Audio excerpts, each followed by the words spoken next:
Muy buenos días, amada Iglesia Hispana Antioquía. Bienvenidos al devocional de hoy.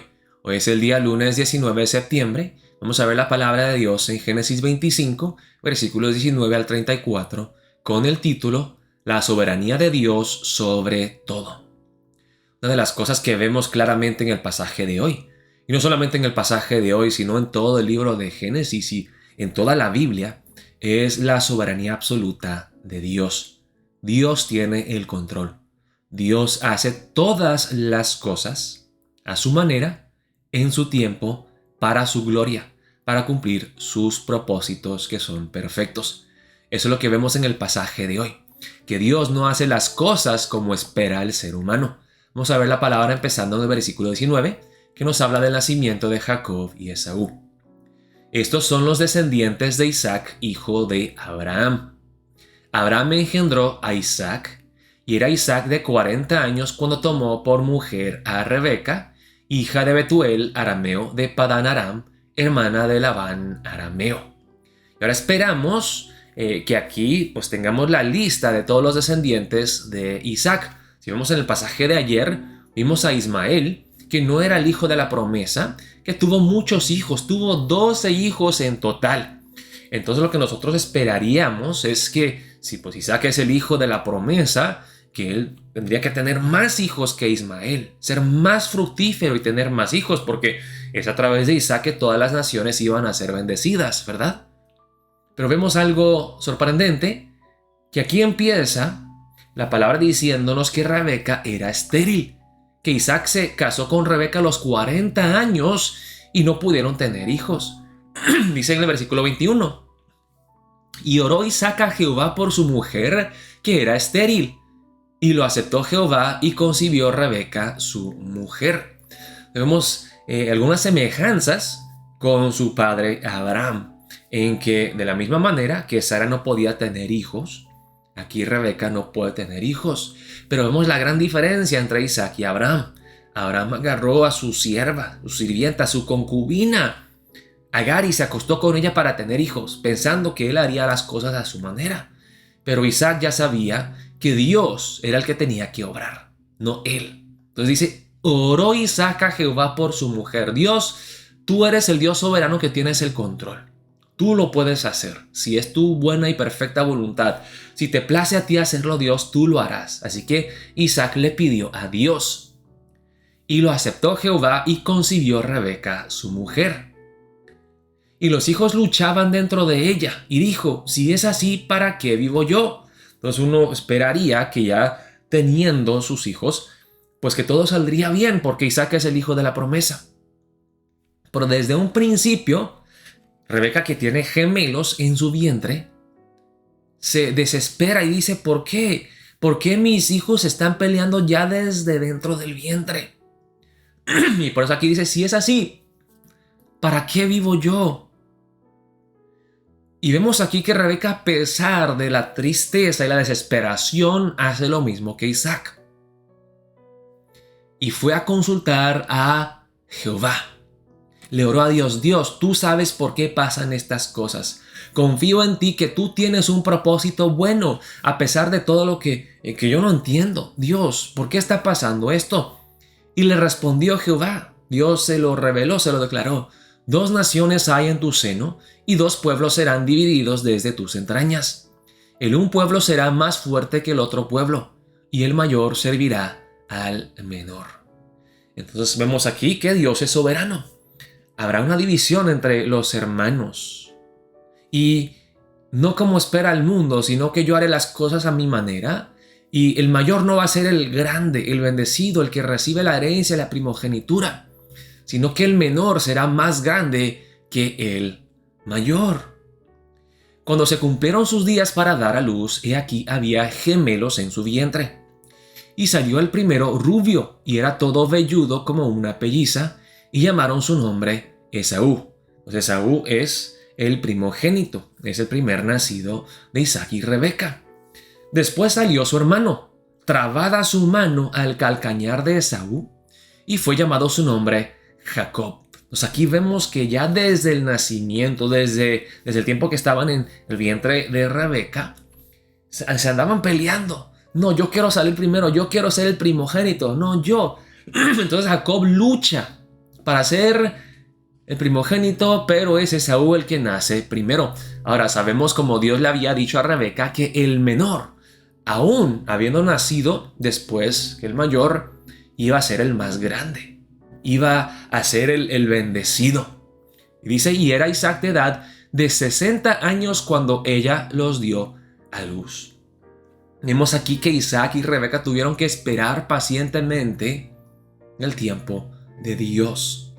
Esperaban ya dar a luz a los 40 años cuando se casaron, pero tuvieron que confiar en Dios y esperar en Él, que Él cumpliría sus promesas perfectas, y esperaron 20 años en paciencia, en fe, perseverando. Vemos aquí en el versículo 27, una vez más vamos a ver la soberanía de Dios. Y crecieron los niños, y Esaú fue diestro en la casa, hombre del campo, pero Jacob era varón quieto, que habitaba en tiendas. Y amó Isaac a Esaú, porque comía de su casa, mas Rebeca amaba a Jacob. Y aquí vemos, hermanos, que tristemente, pues el ser humano es pecador. Aunque Isaac y Rebeca eran personas de fe, tenían a su hijo favorito, tenían a su hijo preferido, que obviamente va a causar entonces roces y división entre estos dos hijos. Sigue la palabra en el versículo 29. Y guisó Jacob un potaje. Y volviendo Esaú del campo, cansado, dijo a Jacob, te ruego que me des a comer de ese guiso rojo, pues estoy muy cansado. Por tanto fue llamado su nombre Edom. Y Jacob respondió, véndeme en este día tu primogenitura. Entonces dijo Esaú, he aquí yo me voy a morir de hambre. ¿Para qué pues me servirá la primogenitura? Y dijo Jacob, júramelo en este día. Y él le juró y vendió a Jacob su primogenitura. Entonces Jacob dio a Esaú pan y del guisado de las lentejas, y él comió y bebió, y se levantó y se fue. Así menospreció Esaú la primogenitura. Acuérdense, hermanos, que en el libro de Génesis vemos ejemplos de hombres de fe, como Abraham e Isaac. Pero también les he dicho una y otra vez que todas estas personas son imperfectas y vemos claramente el pecado humano. Vemos como estos hijos de Isaac y Rebeca, Jacob y Esaú eran pecadores. Aquí en este episodio que vemos la maldad de ambos. Vemos primero que Esaú es una persona muy compulsiva, que le importa más saciar su sed y su hambre que pensar en las bendiciones de Dios y en la bendición que su padre le quiere dar. Se enfoca más en las cosas materiales, terrenales, sus necesidades físicas. Tiene ese instinto animal de que si yo no como, yo me muero. Dame de comer. Es un instinto, como le dije, animal. Es como una bestia. No razona, no piensa las cosas antes de tomar decisiones. Que es malo, que no es bueno. Pero vemos también aquí a Jacob, que es un bandido, es un mentiroso, es un engañador. Podemos decir que de la misma manera que Esaú es malo, Jacob también es igual de malo. Él es un manipulador, es un engañador y estafador. Entonces la pregunta es, ¿y por qué Dios elige entonces a Jacob y no a Esaú? Y volvemos a lo mismo, la soberanía de Dios, la gracia soberana de Dios en elegir a uno, no porque sea mejor que el otro. Esto lo vimos en el pasaje de ayer que vimos en la prédica, ¿no? Que el amor de Dios hacia nosotros no es algo que nos merecemos porque somos buenos, sino es algo que ninguno de nosotros merece porque somos malos, pero que Dios nos da su gran amor como una gracia inmerecida. ¿Por qué? No hay explicación, porque Él lo quiere hacer así. No hay nada en mí que atrae a Dios, que hace que Dios me ame más que al otro, sino que es la elección soberana de Dios, es su decisión amarme. Y aquí igual vemos cómo Dios eligió a Jacob sobre Esaú para usarlo. Porque era mejor, más justo, más santo que Esaú, de ninguna manera. La gracia soberana de Dios que le quiere dar 12 hijos fácilmente a Ismael, que le quiere dar 2 hijos difícilmente a Isaac, el hijo de la promesa, que causa división y guerra desde el vientre de Rebeca. ¿Qué habían hecho Isaac y Rebeca mal para merecerse eso?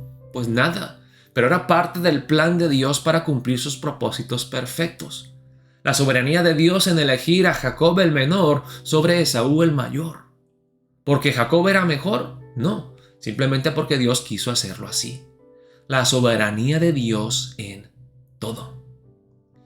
Pero nos vamos a orar para empezar el día de hoy. Vamos a pedirle a Dios: Dios, muéstrame en tu gracia cómo haces todas las cosas para cumplir tus propósitos perfectos.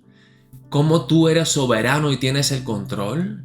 Y a pesar de que muchas veces en mi vida yo no pueda entender por qué haces las cosas, que yo sí puedo confiar en ti, que tú eres bueno y que tú lo harás a tu manera, en tu tiempo, perfectamente para tu gloria. Y lo único que yo debo de hacer entonces es confiar en ti, descansar en ti, reposar en ti y esperar tus tiempos. Perseverar en fe y confiar en tu soberanía, en tu buena y perfecta voluntad. Oremos de esa manera para empezar el día de hoy. Dios los bendiga, amada Iglesia Hispana Antioquía.